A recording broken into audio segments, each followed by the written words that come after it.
Connecticut have to keep the other one to one and done. Hartley from the mid-range, swish. Hall's got two, by the way, 2 team fouls. The Indiana Fever's clash with the Los Angeles Sparks will go down as one of the most controversial, chaotic, yet ultimately season-defining nights of their 2025 campaign. Because what started as a gritty, back-and-forth battle between two desperate playoff hopefuls turned into a surreal demonstration of just how much adversity one team could endure. When not only the opponent but also the referees and the clock itself seemed determined to strip them of victory. And yet, through resilience, toughness, and sheer willpower, the Fever somehow clawed out a one-point win that kept their postseason dreams alive, while sparking outrage across the league about the quality of officiating that continues to plague the WNBA. The narrative unfolded in Crypto.com Arena, where playoff energy filled the air. The Sparks hunting for redemption, and Indiana trying to prove that even without their superstar Caitlin Clark and multiple other rotation pieces, they still belonged among the East's top 6. And from the opening tip, the night had a strange rhythm.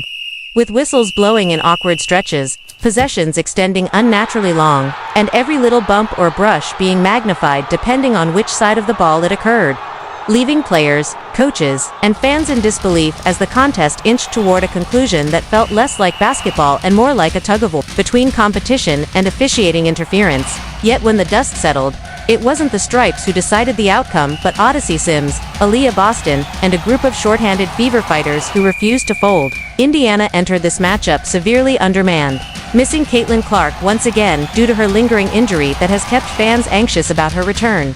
Missing Sophie Cunningham, who provides scoring balance on the wing, and down both Sydney Colson and Ari McDonald, 2 guards whose energy and ball handling typically relieve pressure from Kelsey Mitchell. On top of that, Lexi Hull, who embodies grit, stepped onto the court with not one but 2 swollen black eyes from a prior collision, drawing both sympathy and admiration from her teammates and coaches, who joked that the sight of her face told the story of Indiana's toughness better than any stat sheet could. And the consensus from analysts was that this game favored Los Angeles heavily, given their home court, their healthier roster, and the Fever's reliance on patchwork rotations.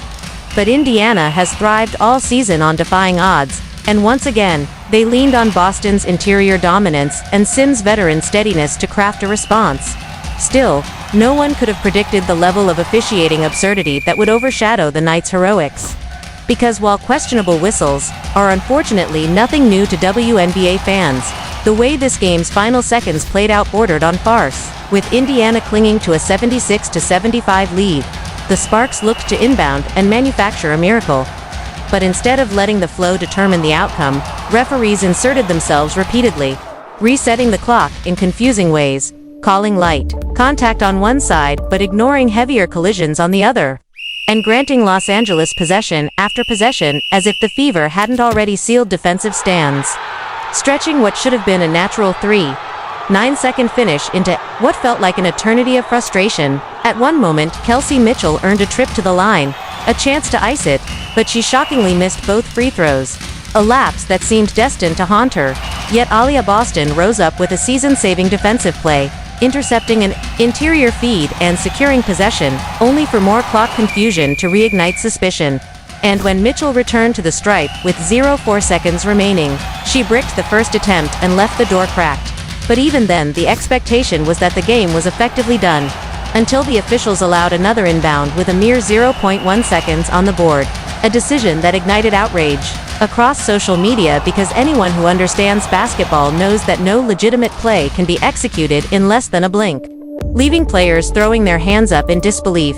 Caitlin Clark on the sideline visibly exasperated, and Sydney Colson vocal in her criticism of how blatantly slanted the officiating appeared. Fans online immediately flooded Twitter, Instagram, and TikTok with clips of the 0.1 second inbound, questioning not only competence but integrity, suggesting either sheer incompetence from referees or something more sinister in the way outcomes are shaped. And yet, despite these artificial lifelines gifted to Los Angeles, the Sparks could not deliver the dagger.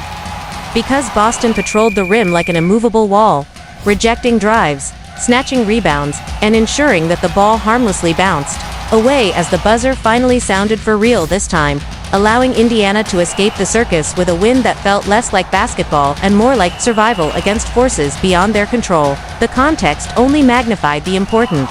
Indiana sat 6th in the standings, with Los Angeles chasing just 2 spots behind, meaning this single possession carried weight in the playoff race, essentially representing a 2-game swing, and the Fever, by holding on, solidified their grip on postseason positioning. But beyond the numbers, the narrative power of this win cannot be overstated. It was the grittiest victory of their season, maybe of the franchise's last several seasons, because they showed that even stripped of depth and star power, they could dig in, trust their identity, and refuse to be denied. Odyssey Sims deserves special recognition, not only for her 21 points, but for the poise she displayed late, scoring the Fever's last 5 points, and acting as a stabilizing veteran presence when chaos threatened to overwhelm everyone.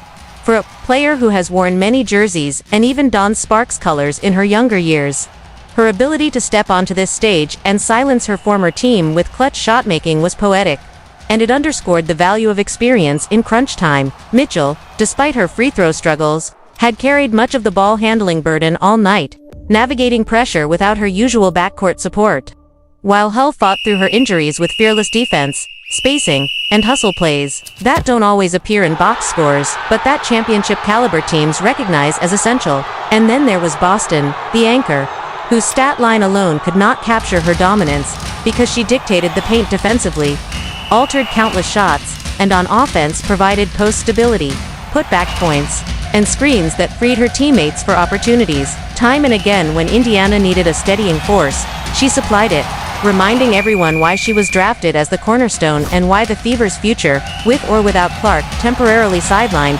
remains so bright. But as much as Indiana celebrated, the conversation nationally turned quickly back to the referees, because fans, analysts, and even casual observers could not ignore the recurring pattern of late-game officiating failures across the WNBA this season. Questions about replay reviews, inconsistent foul calls, and especially clock management have been bubbling all year. But this game threw gasoline on the fire, because the optics of giving Los Angeles multiple bites at the apple despite the clock expiring looked, at best, like gross incompetence and, at worst, like something nefarious.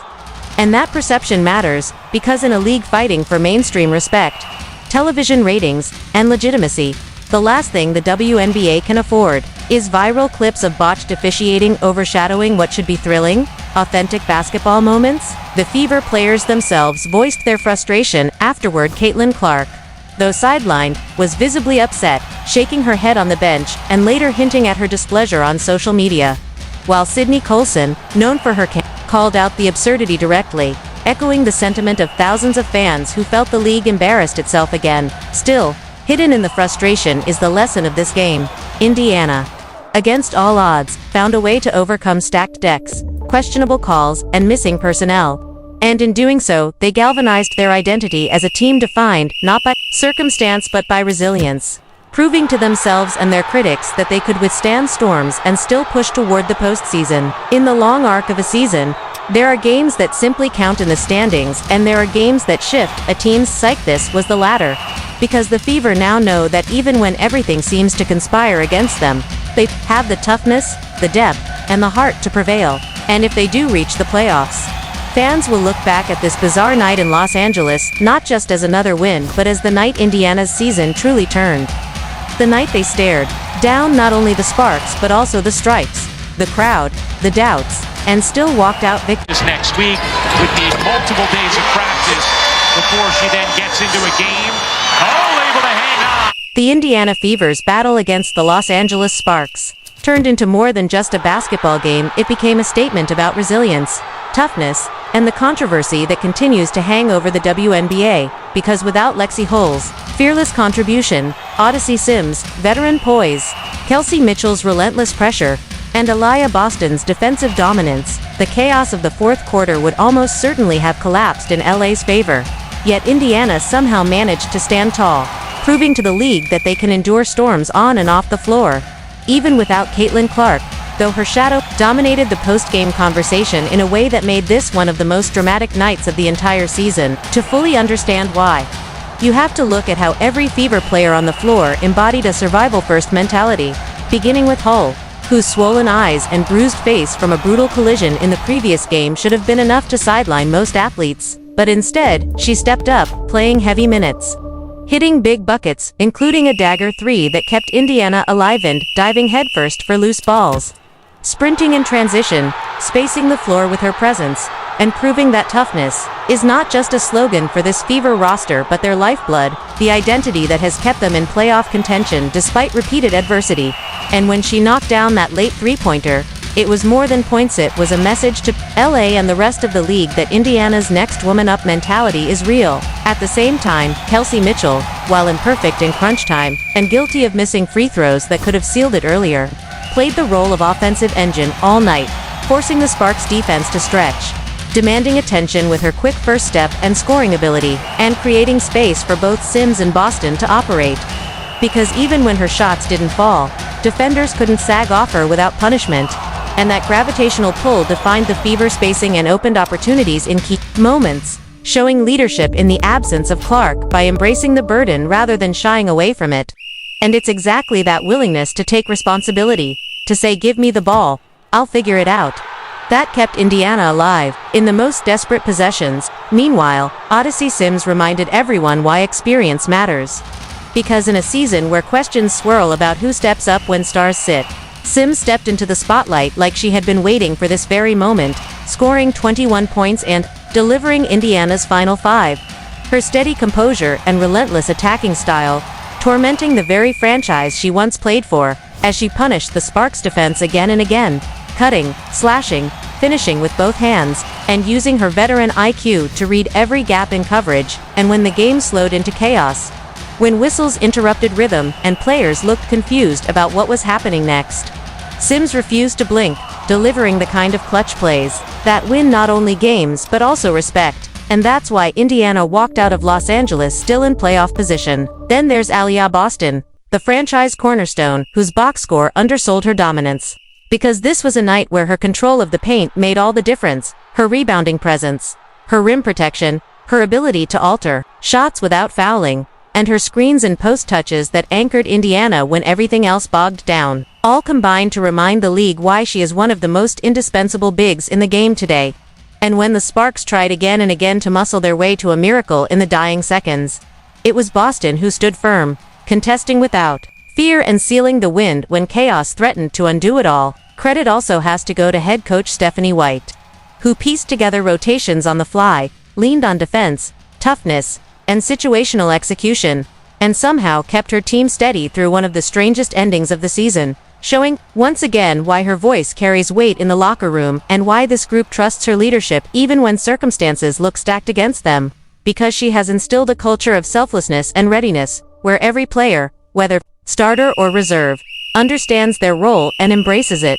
And yet, as much as the Fever earned this victory on their own merits, the storyline quickly shifted to something else, entirely the officiating, because the final sequence was marred by decisions so baffling, so poorly managed, that it left players, fans, and commentators questioning not only competence but integrity, as the officials somehow turned a 3.9-second finish into what felt like a 10-minute eternity, repeatedly granting the Sparks additional possessions, resetting the clock in suspicious ways, and even allowing a final inbound with 0.1 seconds left. A situation that defied basketball logic because no legitimate play can be executed in less than a blink. And yet there it was, the Sparks once again given a chance to steal a game they hadn't earned. Until finally the buzzer sounded for real, and Indiana escaped. The backlash online was immediate, with fans blasting clips across social media, accusing the league of embarrassing itself yet again. And those voices were amplified by none other than Caitlin Clark, who, though sidelined in street clothes, dominated the post-game conversation by refusing to stay silent, openly showing her frustration at the officiating, shaking her head during the game, and later sending the kind of message that resonated far beyond Indiana's fanbase. Because when the WNBA's most visible star calls out officiating incompetence, it doesn't stay a one-night debate, it becomes a league-wide story, picked up by sports media everywhere, debated on talk shows, and dissected on social platforms. And Clark's influence turned a bad refereeing night into a referendum on the WNBA's credibility. But she wasn't alone, because injured guard Sydney Colson also spoke out, specifically highlighting how Kelsey Mitchell never seems to get the whistle she deserves despite constant contact.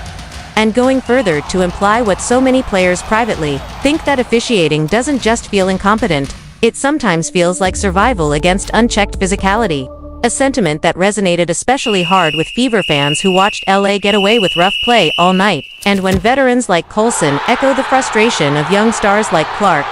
It shows this isn't just one team complaining, it's an endemic problem players across the league are fed up with. And that gives their words more weight, transforming what could have been dismissed as sour grapes into a serious discussion about accountability. For Indiana, these frustrations became rallying cries, uniting the team's locker room and energizing their fans, who now feel not only pride in the toughness displayed but also validation from their stars demanding fairness. Yet amidst the controversy, a subplot emerged that could redefine Indiana's season entirely: Clark's return. Because, while no timeline has been confirmed, her presence in practice, shooting in pre-game routines, and moving through drills signaled something bigger than morale. It signaled progress toward actually getting back on the floor.